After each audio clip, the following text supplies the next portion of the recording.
اچانک باتوں ہی باتوں میں وہ چونک پڑے۔ میں ان کے اس چونکنے سے پریشان ہو گیا کہ نامعلوم کیا ہوا اور یہ اچانک کیوں چونکے۔ مجھ سے کہنے لگے ابھی فرشتوں کی ایک فوج آئی ہے اور قبرستان میں قبر والوں کو تحائف اور ہدیے بکھیر رہی ہے۔ میں نے پوچھا وہ کیا ہے؟ کہا کسی نے دنیا کے کسی کونے میں بیٹھ کر صرف 11 بار پڑھا اللہم ارحم امت محمد صلی اللہ علیہ وسلم، اللہم ارحم امت محمد صلی اللہ علیہ وسلم، اور اس کا ثواب اتنا ملا کہ اللہ نے فرشتوں کی ایک بڑی جماعت جس میں لاکھوں فرشتے موجود ہیں اور وہ ہر قبرستان میں دنیا کے جس کونے میں امت محمدیہ صلی اللہ علیہ وسلم کے اہل ایمان مدفن ہیں، سب کو یہ تحائف بھیجے جاتے ہیں۔ صرف اس 11 دفعہ پڑھنے سے اتنا اس کا کمال ملتا ہے کہ ایسا شخص جس کی قبر پر ازلی عذاب ہو رہا ہو تو وہ ازلی عذاب بھی صرف اس دعا کے 11 بار پڑھنے سے 40 دن تک وہ عذاب ٹل جاتا ہے۔ میں اس چونکنے پر حیران اور اس نئے تحفے ملنے پر اور زیادہ حیران ہوا۔ میری عقل دنگ رہ گئی کہ صرف 11 بار پڑھنے سے پوری دنیا میں امت محمدیہ صلی اللہ علیہ وسلم کے مومنین مومنات، مسلمین مسلمات پر اتنا رحم، اتنا فضل، اتنا کرم، اتنی برکات۔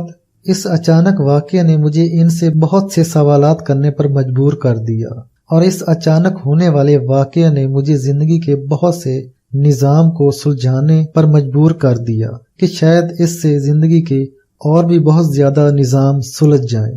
ابھی یہ بات ہو ہی رہی تھی کہ اچانک ایک زوردار دھماکہ ہوا اور بہت زیادہ دھول اڑی، اتنی دھول کہ نامعلوم کتنی دیر تک کچھ نظر ہی نہیں آ رہا تھا۔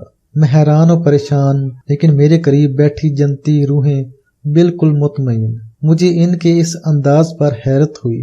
ایک تو یہ ہے کہ دھماکہ کیوں ہوا اور یہ کیا تھا، دوسرا ارواح کیوں مطمئن تھیں۔ میں تو کتنی دیر خاموش بیٹھا، اس حیرت کے جہان کو دیکھتا رہا۔ نامعلوم اب کیا ہوگا، اور یہ تھا کیا۔ تھوڑی ہی دیر میں ایک روح بولی، آپ اطمینان کریں، یہاں یہ روز کا معمول ہے اور ہم ان چیزوں کے عادی ہیں۔ میں نے پوچھا کیا معمول ہے؟ وہ جنتی روح کہنے لگی، دراصل یہ جنات کی آپس میں لڑائی ہے، دنگا فساد ہے۔ میں حیران ہوا کہ وہ کیسے؟ کہنے لگے جنات جتنا زیادہ لڑتے ہیں، دنگا فساد مچاتے ہیں اور ایک دوسرے پر جادو، ایک دوسرے کی غیبت اور ایک دوسرے کی مخالفت کرتے ہیں۔ شاید انسانوں میں کوئی شریر سے شریر شخص اور بدمعاش سے بدمعاش شخص بھی ایسا کبھی نہ کرتا ہو۔ یہ دھماکہ دراصل جنات کے ایک گروہ کے آپس میں اختلاف کا ایک انداز تھا۔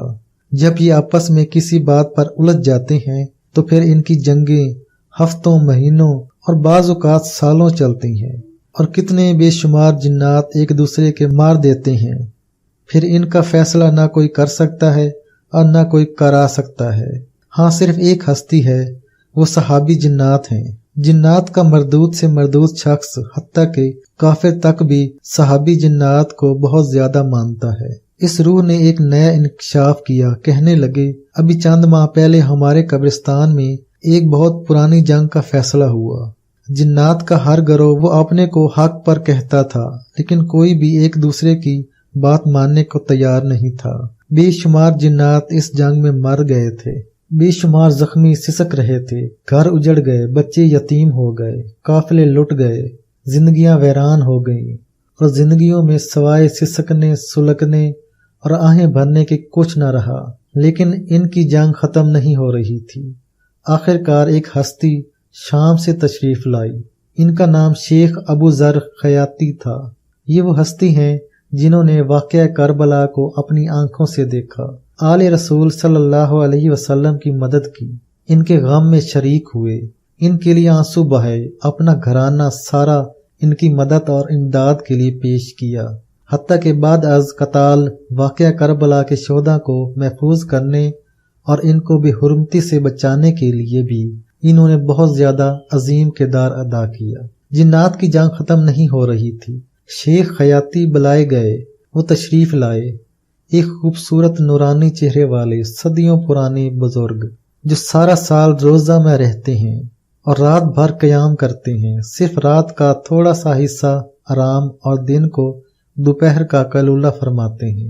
باقی تمام وقت ان کا ذکر، اذکار، تلاوت، تسبیحات اور مخلوق کی خدمت میں صرف ہوتا ہے۔ مخلوق کی خدمت کیسے؟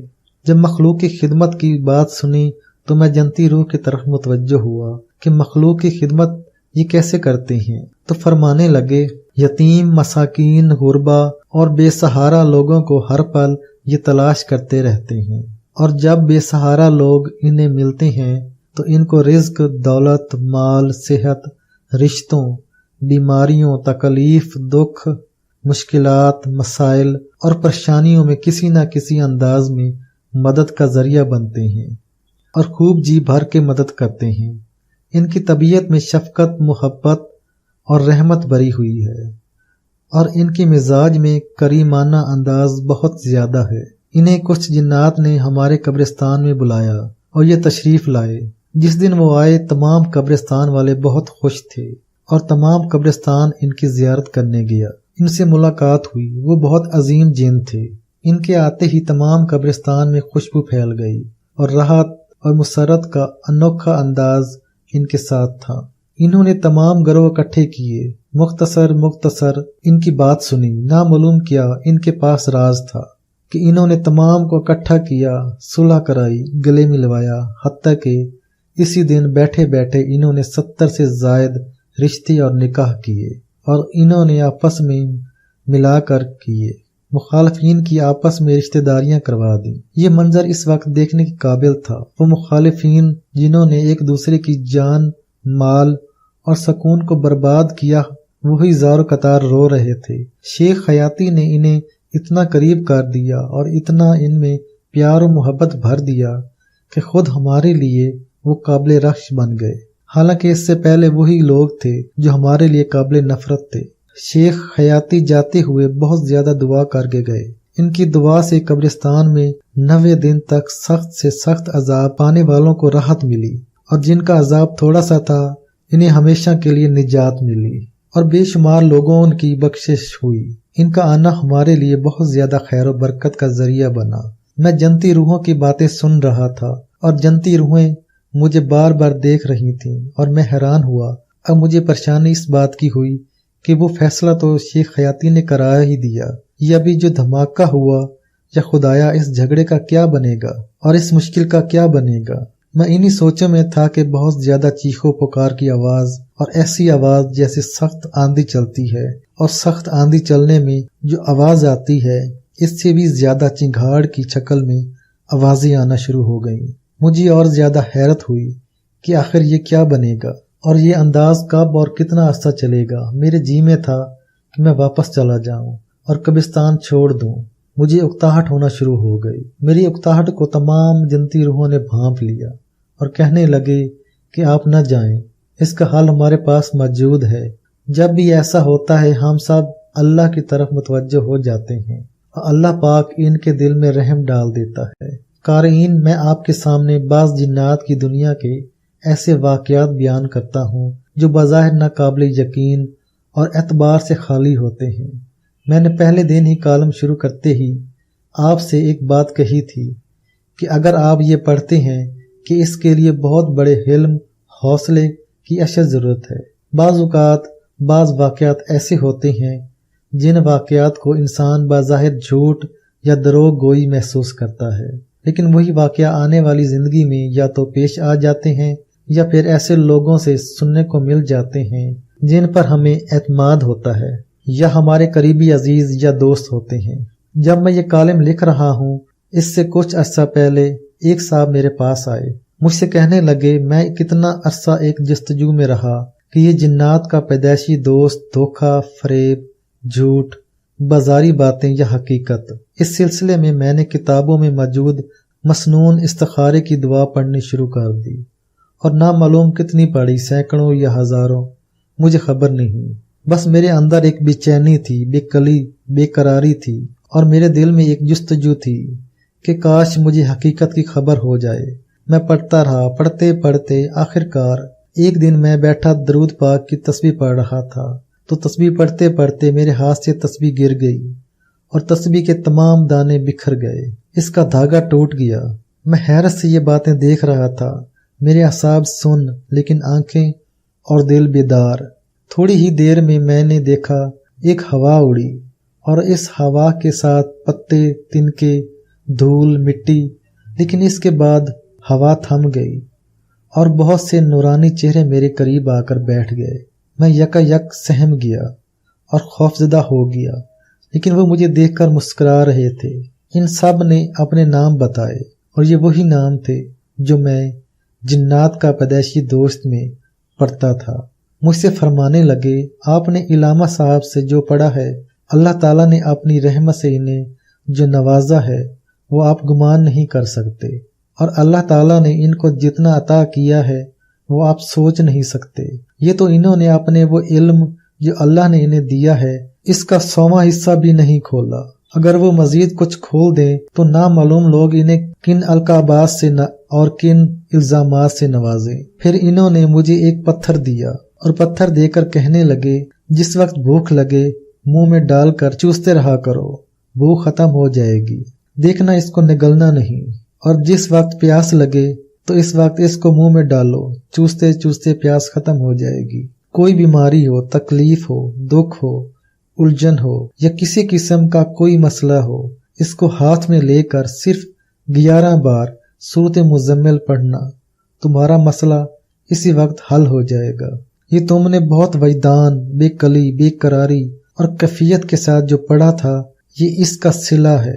ہم ہر کسی کے پاس نہیں آتے، لیکن تیری یہ بے چینی، بے کلی، بے قراری نے ہمیں تڑپا دیا، اور پھر تو نے ہمارے دوست علامہ صاحب پر بے یقینی اور بے اعتمادی کی، جس کو برداشت نہ کر سکے۔ بے یقینی اور بے اعتمادی کرنے والے تو اور بہت ہیں، لیکن تو جیسے استخارے کی دعا کو بے چینی، بے قراری اور سینکڑوں ہزاروں کی تعداد میں پڑھنے والے بہت کم ہیں، بلکہ نہیں ہیں۔ یا تجھے ہم نے یہ پتھر دیا ہے، یہ کائنات کے رازوں میں سے ایک راز ہے، یہ جنات کی وادی کا ایک انوکھا تحفہ ہے۔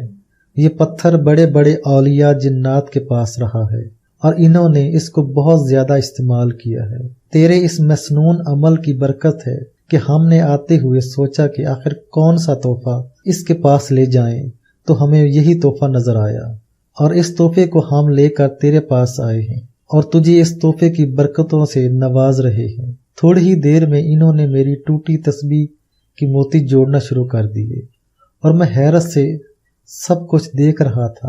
میرے ہاتھ پاؤں شل تھے، میری آنکھیں پھٹی اور کھلی ہوئی تھیں، میرا دماغ بیدار، میرا دل بھی بیدار اور میرے حواس بھی بیدار تھے، اور یہ سب کچھ اپنی کھلی اور سچی آنکھوں سے دیکھ رہا تھا۔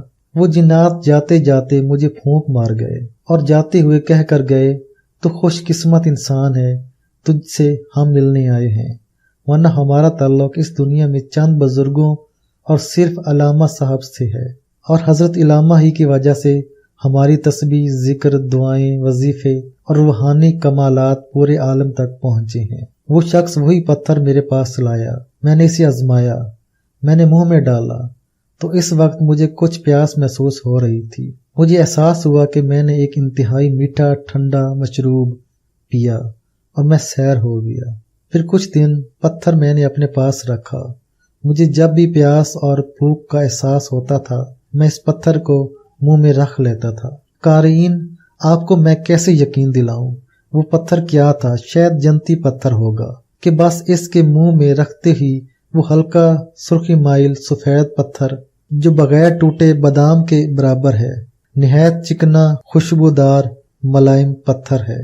وہ صاحب میرے پاس جب یہ پتھر لائے تو سارو قطار رو رہے تھے اور بار بار معافی اور معذرت کر رہے تھے کہ مجھے معاف کر دیں، میں نے آپ کی شان میں بہت زیادہ گستاخیاں کی، لیکن مجھے مسنون استخارے کی دعا بچا گئی، ورنہ نہ معلوم میرا انجام کیا ہوتا، کیونکہ جو اللہ کے دوستوں کو برا کہتا ہے، بدگمانی اور شک کرتا ہے، وہ بہت نقصان اور گھاٹے پاتا ہے۔ مجھے شکر ہے وہ بار بار یہی لفظ کہہ رہا تھا کہ یہ مسنون دعا اور عمل بچا گئے، اور میرے اوپر اللہ کا خاص فضل، انعام اور احسان ہوا کہ میں بچ گیا اور مجھے نجات مل گئی۔ قارئین، یہ دنیا بہت انوکھی ہے اور یہ دنیا بہت عجیب ہے۔ اس دنیا میں جو آ گیا اس کو موجود دنیا خود ناگوار لگتی ہے اور جس نے اس روحانی دنیا کو پا لیا، اس کے دل میں اگر دکھ غم بھی ہے تو مطمئن ہو گیا، اس کا من تسلی ہمیشہ پاتا رہے گا، اس کی طبیعت ہر سانس پرسکون اور پرکیف رہے گی۔ آپ خوش قسمت ہیں، عبقری کے ذریعے علامہ صاحب کے کمالات، اعمال، کرشمات اور کرامات سے استفادہ کر رہے ہیں۔ جس کو ملا ہے یقین سے ملا ہے۔ یا کہاروں کے جتنے زیادہ کمالات لوگوں پر کھلے ہیں، شاید پوری انسانیت میں اس اسم کے اور کبھی بھی اتنے کمالات نہ کھلے ہوں، اور جتنی زیادہ برکات اس نام کی کھلی ہیں، اس نام کا آج تک اتنا کمال نہیں کھلا ہوگا۔ اس کے علاوہ بھی جتنے وظائف، جتنے اذکار اور جتنی تسبیحات اور جتنے وظیفے اس نام کے کیے گئے ہیں، وہ کبھی بھی پہلے نہیں کیے گئے۔ یہ روح کی دنیا، جنات کی دنیا، لاہوت کی دنیا، ملکوت کی دنیا بہت انوکھی دنیا ہے۔ اگر آپ ساری دنیا ہی چھوڑ دیں، صرف روح کی دنیا پر چند لمحے غور کر لیں اور روح کی دنیا کو حاصل کرنے کے لیے اپنی طبیعت کو مائل کر لیں، تو روح کی دنیا ایک سچی دنیا ہے۔ روح کی دنیا ایک انوکھی اور پیاری دنیا ہے، کیونکہ جسموں کو موت ہے، روحوں کو موت نہیں۔ اجسام کو فنا ہے اور روحوں کو فنا نہیں۔ روح ازل سے ہے، ابد تک رہے گی۔ اس لیے اس کی دنیا میں سچ ہے، دھوکہ نہیں، خوشبو ہے، بدبو نہیں، اعتماد ہے، خیانت نہیں، زندگی ہے، موت نہیں۔ آئیے ہم روح کی دنیا کو پانے کے لیے اپنے احساسات، اپنی کیفیات کو بیدار کریں۔ یقین کی دنیا ہی روح کی دنیا کے قریب کر سکتی ہے۔ بے یقین شخص روح کی دنیا کے کبھی قریب نہیں آ سکتا، اور بے اعتماد شخص روح کی دنیا کو کبھی بھی نہیں پا سکتا۔ سچا دل، سچی آنکھیں، سچی زبان، سچا جذبہ، سچا وجدان، سچی تڑپ اور سچا ولولہ اور سچے اٹھنے والے قدم اور سچی سانسیں روح کی دنیا کو پانے میں بہت مددگار ہوتی ہیں۔ اور روح کی دنیا کھلتی ہی صرف ان لوگوں پر ہے جن کے اندر یہ سچائی بھرا جہان ہو۔ دھوکہ، فریب، جھوٹ، دغا، یہ جہان کبھی روح کی دنیا کا ساتھی نہیں بن سکتا۔